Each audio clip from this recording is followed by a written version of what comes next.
En primer lugar, agradecemos a la comunidad de la parroquia Nuestra Señora del Loreto que nos acompaña hoy, a su párroco, al vicario, al padre Eugenio, al padre Gonzalo. Gracias.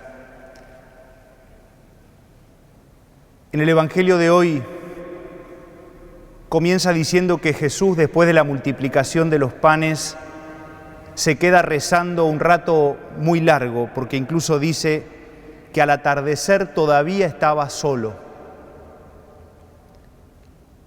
Y pensaba entonces en esta primera acción del Evangelio: orar, rezar. ¿Cómo habrá sido la oración de Jesús? Una oración seguramente de diálogo con el Padre.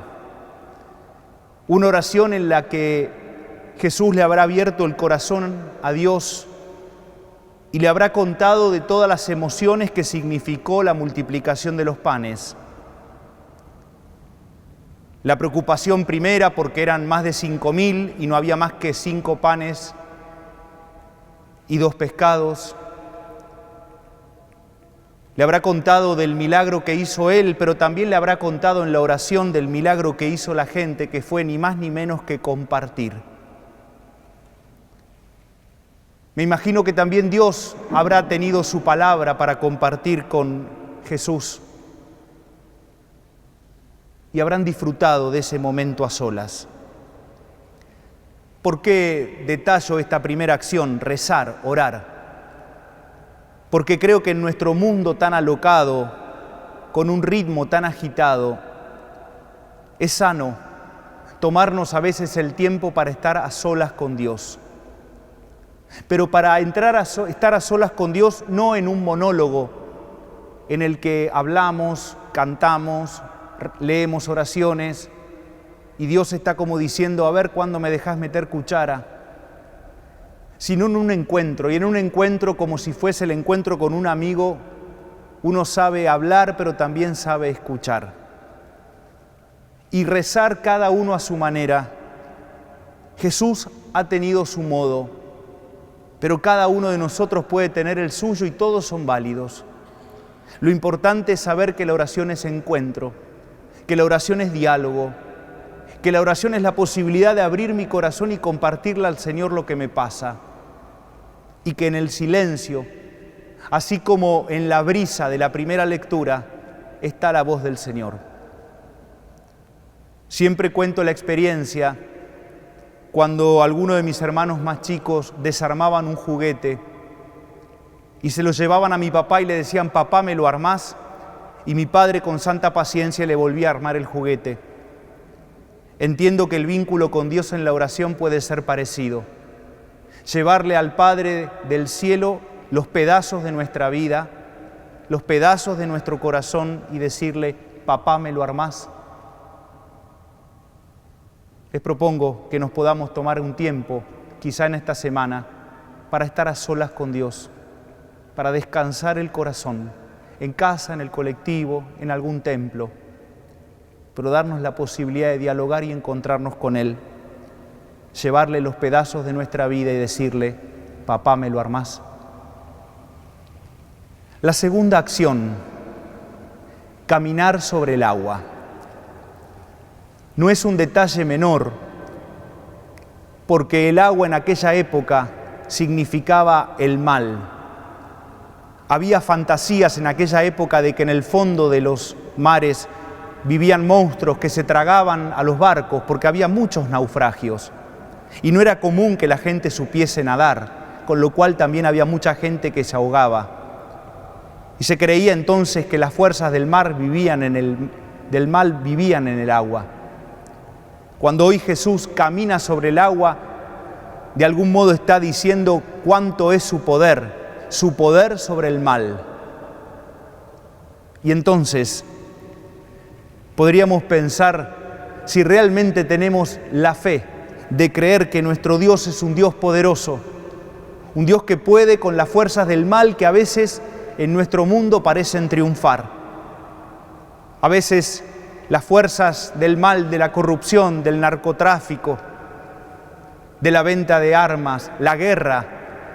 ¿Cuántas veces el poder del mal parece tan, pero tan gigante que creemos que ya nadie lo puede vencer.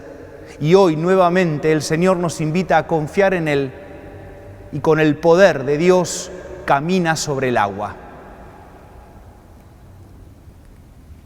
Y el tercer verbo, la tercera acción, ver. Jesús camina sobre el agua. Jesús es el que muestra todo su poder. Y entonces uno de los discípulos, Pedro, le dice que quiere caminar en dirección a Jesús. Jesús lo invita, que dice, ven. Y dice que Pedro empieza a caminar sobre el agua, pero en un momento comienza a hundirse cuando ve la violencia del viento. ¿Dónde tenía puesta su mirada Pedro?